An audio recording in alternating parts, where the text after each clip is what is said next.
Hello guys, welcome to my channel Mazahiri institute. तो चलिए दोस्तों, आज की इस वीडियो में हम आपको बताने वाले हैं प्रेजेंट परफेक्ट कंटिन्यूअस टेंस के बारे में। इससे मुतालिक हम 3 वीडियोस डाल चुके हैं प्रेजेंट के सिलसिले में। Present indefinite tense, present continuous tense, present perfect tense, और ये प्रेजेंट की आखिरी किस्म है प्रेजेंट परफेक्ट कंटिन्यूअस टेंस। आज की इस वीडियो में हम बताएंगे प्रेजेंट परफेक्ट कंटिन्यूअस टेंस किसे कहते हैं, इसको बनाने का तरीका क्या है, इसमें हेल्पिंग वर्ब कौन सा यूज करते हैं और वर्ब की कौन सी किस्म यूज करते हैं। एग्जांपल्स और स्ट्रक्चर के साथ में हम सिंबल भी बताएंगे कि सिंबल इसमें पहचानने के लिए, सीखने के लिए बिल्कुल बेसिक से अगर हम सीखना चाहते हैं तो उसके सीखने के लिए उसके पहचानने का तरीका भी मालूम होनी चाहिए, ताकि हम पहचान जाए तो बनाना और इसको समझना बिल्कुल आसान हो सके। तो चलिए दोस्तों, शुरू करते हैं प्रेजेंट परफेक्ट कंटिन्यूअस टेंस। इसका डिफिनीशन देखिए, the verb which shows that an action started in the past time and is continued at the time of speaking is called present perfect continuous tense। आप इसको in short समझना चाहे, यानी मैं bilingual लिखा हूं, अगर आप इन शॉर्ट समझना चाहे तो आप समझ सकते हैं जो काम पास्ट में शुरू हुआ और अभी भी जारी हो। मैं बाइलिंगुअल लिखा हूं और इन शॉर्ट है जो काम पास्ट में शुरू हुआ हो और अभी भी जारी हो, यानी जो काम हमारा पास्ट में माजी में शुरू हुआ, जो काम हमारा भूतकाल में शुरू हुआ और वो काम कंटिन्यू हो, वो काम जारी हो, ऐसे तमाम जुमले को, ऐसे तमाम वाक्य को हम प्रेजेंट परफेक्ट कंटिन्यूअस टेंस में बनाते हैं। जैसे मैं सुबह से पढ़ा रहा हूं, ये काम आपका सुबह में शुरू हुआ, ये काम हमारा जो शुरू हुआ है ये सुबह में शुरू हुआ और ये काम कंटिन्यू है, ये काम जारी है। ऐसे जुमले को हम प्रेजेंट परफेक्ट कंटिन्यूअस टेंस में बनाते हैं। आप सुबह से पढ़ रहे हैं, ये काम आप कब शुरू किए? सुबह में शुरू किए और ये काम जारी भी है, तो इसको हम प्रेजेंट परफेक्ट कंटिन्यूअस टेंस कहते हैं। चलिए हम इसके एग्जांपल देते हैं और आपको समझाते हैं। आप इसको सिंबल भी समझना चाहे तो इसका सिंबल देख लीजिए, ताकि आपको पहचानने में बिल्कुल आसानी हो और आसानी से समझ सके कि ये कौन से टेंस में बनेगा। चलिए देखिए, सिंबल इन हिंदी या उर्दू, हिंदी या उर्दू जुमले के आखिर में अगर ता रहा है, ती रही है, ता रहा हूं, या रहा है, रही है, रहा हूं, पॉइंट ऑफ टाइम हो या पीरियड ऑफ टाइम के साथ अगर बताया जाए तो ऐसे जुमले को, ऐसे सेंटेंस को हम प्रेजेंट परफेक्ट कंटिन्यूअस टेंस कहते हैं। आप यहाँ पर ये पीरियड ऑफ टाइम किसे कहते हैं और पॉइंट ऑफ टाइम किसे कहते हैं, तो हम इसको इन डिटेल बताएंगे अभी। आप यहाँ देखिए, इसकी मिसाल देख सकते हैं। मैं 2 घंटे से पढ़ रहा हूँ, ये 2 घंटा आपका पहले है, यानी माजी में, भूतकाल में ये है और ये काम जारी है। ऐसे हम जुमले को बनाएंगे, I have been reading for 2 hours, मैं 2 घंटे से पढ़ रहा हूँ। दूसरी मिसाल देखिए, मैं सुबह से पढ़ रहा हूँ, यह काम सुबह में शुरू हुआ और यह काम कंटिन्यू है, यह जारी है। I have been reading since morning. आप यहाँ पर दोनों जुमले में फर्क सकते हैं कि यहाँ पर फॉर का यूज हुआ और यहाँ सिंस का। इसी वजह से मैंने बताया था पीरियड ऑफ टाइम और पॉइंट ऑफ टाइम। अगर पीरियड ऑफ टाइम को बताना हो तो वहां पर हम फॉर का यूज करते हैं और पॉइंट ऑफ टाइम को बताना हो तो हम सिंस का यूज करते हैं। अब हम कैसे पहचानेंगे कि पॉइंट ऑफ टाइम किसे कहते हैं, पीरियड ऑफ टाइम किसे कहते हैं, तो मैं अभी 1-2 मिसाल दे करके समझाता हूं, आपको समझ में आ जाएगा। अब इसकी नेगेटिव, पहले आप समझ लीजिए इसको कि इसका नेगेटिव बनाएंगे तो इसका स्ट्रक्चर क्या होगा। तो नेगेटिव में देख लीजिए, I have not been reading for 2 hours. यहाँ पर भी पीरियड ऑफ टाइम को बता रहे हैं, इसलिए हम फॉर लगाए हैं। अब यहाँ पर हमको समझाना यह है कि यहाँ पर नोट हैव बीन के साथ में क्यों नहीं है। जैसे कि हम देख सकते हैं, आई हैव बीन, यहाँ हैव बीन साथ में आया है और यहाँ हैव नॉट बीन आया।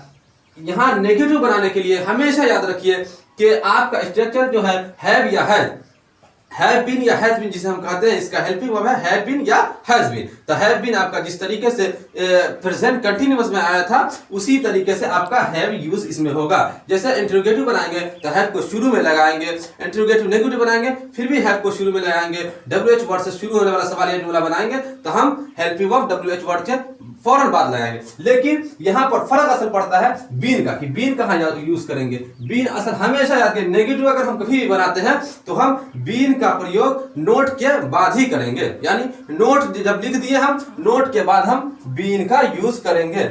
बीन हमेशा नोट के बाद आएगा। इसको अगर समझ लेते हैं अब आसान हो जाएगा समझना। आप पीरियड ऑफ टाइम और पॉइंट ऑफ टाइम को समझिए कि पीरियड ऑफ टाइम किसे कहते हैं और पॉइंट ऑफ टाइम किसे कहते हैं। पीरियड कहते हैं यानी कि जो खास वक्त, यानी मैं 4 महीने से पढ़ रहा हूं, ये 4 महीना आपका पीरियड है। यह पीरियड है, वक्त की मिकदार को बता रहा है, इसको हम पीरियड कहते हैं। अब यही बताते हैं मैं 2019 से पढ़ रहा हूं, तो ये 2019 ये पॉइंट को बता रहा है, एक वक्त को डिनोट कर रहा है, इसी वजह से हम इसको कहते हैं पॉइंट ऑफ टाइम। इसको हम इन डिटेल बताते हैं, 2-4 मिसाल देते हैं ताकि आपके लिए समझना और भी आसान हो जाए। तो यहाँ देखिए हम आप मिसाल दिए हैं, पीरियड ऑफ टाइम किसे कहते हैं और पॉइंट ऑफ टाइम किसे कहते हैं। इसलिए कि हम टेंस पढ़ने के बाद भी हम परेशान रहते हैं कि सिंस का यूज कहाँ करेंगे और फोर का प्रयोग कहाँ करेंगे। ये हमेशा परेशान रहते हैं, टेंस पढ़ने के बाद भी बच्चे हमेशा परेशान रहते हैं। हम इसको ऐसे मिसाल से बताए हैं ताकि आपके लिए समझना बिल्कुल आसान हो सके। अब चलिए देखते हैं पीरियड ऑफ टाइम किसे कहते हैं और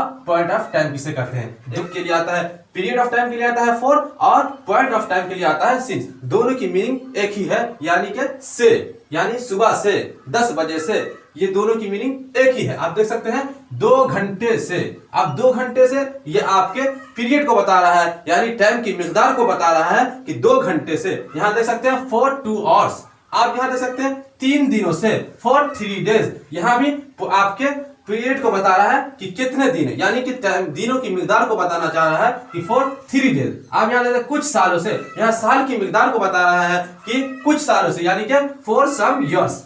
कि पीरियड ऑफ टाइम कहते हैं मिकदार को बताता हो, या वक्त की मिकदार को बताता हो, या साल की मिकदार को बताता हो, या महीने की मिकदार को, या दिन की मिकदार को बताता हो, किसी भी ये मिकदार को बताता हो तो पीरियड ऑफ टाइम में यहाँ पर हम फोर का यूज करेंगे। अब देखते हैं पॉइंट ऑफ टाइम। यह रखते हैं 2 बजे से, सिंस 2 o'clock, 2 बजे से। सोमवार से सिंस मंडे, सोमवार से। 2019 से सिंस 2019। यहां भी आप देख सकते हैं कि यहाँ के पॉइंट को बता रहा है। अब कोई भी टाइम के अगर पॉइंट को डिनोट करता हो तो वहां पर हम सिंस का यूज करेंगे, और किसी भी मिकदार को बताता हो 2 घंटे से, 2 महीने से, 2 साल से, 4 साल से, तो यहाँ पर हम फोर का यूज करेंगे। आई होप के आप लोग अच्छे से समझ गए होंगे सिंस और फोर के यूज को।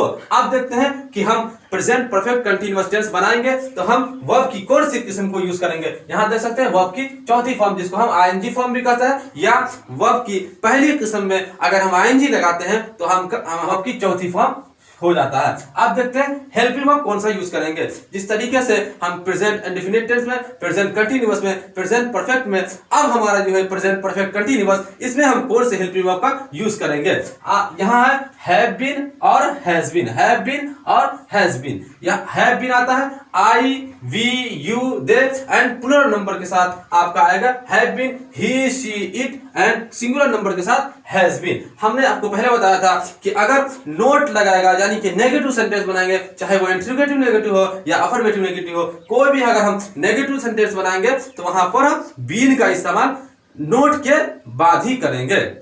अब बाकी हैव या हैज जिस तरीके से पहले इस्तेमाल होता रहा है उसी तरीके से होगा, सिर्फ बीन का इस्तेमाल नोट के बाद हम यूज करेंगे। अब हम आपको बताते हैं कि स्ट्रक्चर आप 6 तरीके से जो बोलते हैं वो 6 तरीका आपको एग्जांपल्स के साथ, जिस तरीके से हम बोलेंगे कि मैं सुबह से पढ़ा रहा हूं, तो यहाँ पर हम सुबह से यानी पॉइंट को डिनोट कर रहे हैं तो हम सिंस का प्रयोग करेंगे।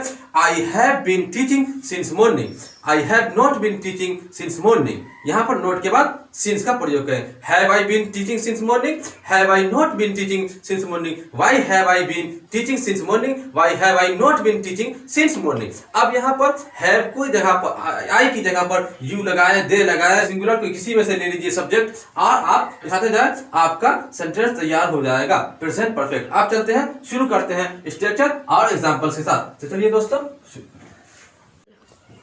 यहाँ देखिए हमारा स्ट्रक्चर बनके तैयार है। आप यहाँ देख सकते हैं सब्जेक्ट प्लस हैव बीन या हैज बीन प्लस वर्ब की चौथी form plus point of time या period of time, point of time या पीरियड ऑफ टाइम।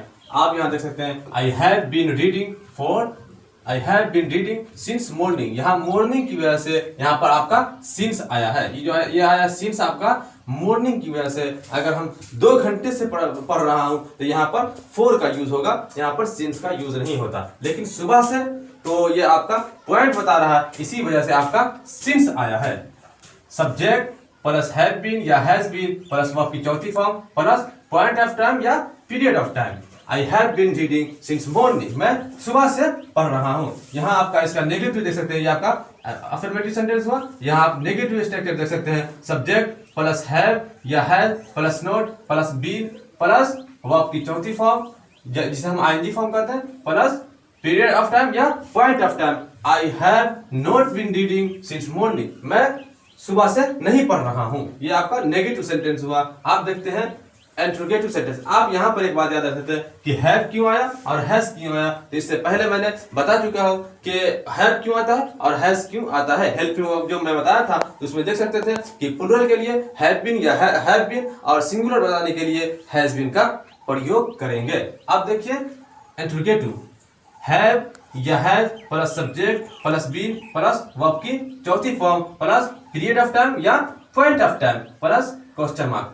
यहां देख सकते हैं have I been reading since morning, क्या मैं सुबह से पढ़ रहा हूं। ये आपका इंट्रोगेटिव हुआ। अब इसका नेगेटिव देखते हैं, हैव या has plus subject plus not plus been plus verb की चौथी form plus point of time या period of time. Have I not been reading since morning, क्या मैं सुबह से नहीं पढ़ रहा हूं। ये आपका इंट्रोगेटिव नेगेटिव हुआ। आप देखते हैं WH वर्ड से शुरू होने वाला जुमला जिससे उसको हम इंट्रोगेटिव बोलते हैं। जो जिससे शुरू होता हो WH वर्ड से शुरू होने वाले जुमले को भी हम इंट्रोगेटिव बोलते हैं। अब यहाँ आप देखते हैं WH वर्ड प्लस हैव या has plus subject plus been plus verb की चौथी form plus period of time या point of time. Why have I been, why have I been reading since morning. यहाँ आप देख सकते हैं ये स्ट्रक्चर से आपका मिल रहा है। दूसरा देखिए WH वर्ड प्लस हैव या has plus subject plus not plus been plus verb की चौथी form plus point of time या period of time. Why have I not been reading since morning. यहाँ आप देख सकते हैं कि सिंस का हम क्यों यूज करें और फोर का क्यों हम यूज करते हैं। अगर आपको यही बताना हो कि मैं 2 घंटे से, तो यहाँ पर फोर का यूज करते हैं। और ये बताना हो सिंस, तो ये आपका सिंस हम बताएं इसलिए कि सिंस से हम बताते हैं, ये पॉइंट को बता रहे हैं इसलिए हम सिंस का यूज किए हैं। और अगर पीरियड को बताना होगा तो हम फोर का यूज करेंगे। आप इसकी जगह पर कोई भी सब्जेक्ट लगा सकते हैं। You have been reading since morning, you have not been reading since morning, Have you been reading since morning? Have you not been reading since morning? Why have you been reading since morning? Why have you not been reading since morning? यहाँ पर subject कोई भी लगा सकते हैं। आप चाहे तो सिंगुलर लगा सकते हैं, ही यहाँ पर ही यूज कीजिए और हैव यहाँ हैव को रिमूव कर देंगे और हैज का प्रयोग करेंगे। हैज या लगाएंगे तो आपका सिंगुलर बनाने के लिए हैज का प्रयोग करेंगे। हम इससे पहले हेल्पिंग वर्ब बताए थे, तो हम आपको बताए थे यूज ऑफ हेल्पिंग वर्ब और वर्ब की चौथी फॉर्म सब में आएगा, चाहे वो आप सिंगुलर बनाए या प्लूरल बनाए। तो चलिए दोस्तों, आपका सबक समाप्त हुआ। हम अगली वीडियो में मिलेंगे आपको पास्ट टेंस के साथ। Thank you so very much for watching this video. अगर आप हमारे चैनल पर नए हैं तो हमारे चैनल को सब्सक्राइब कीजिए, लाइक कीजिए, शेयर कीजिए। Thank you so much.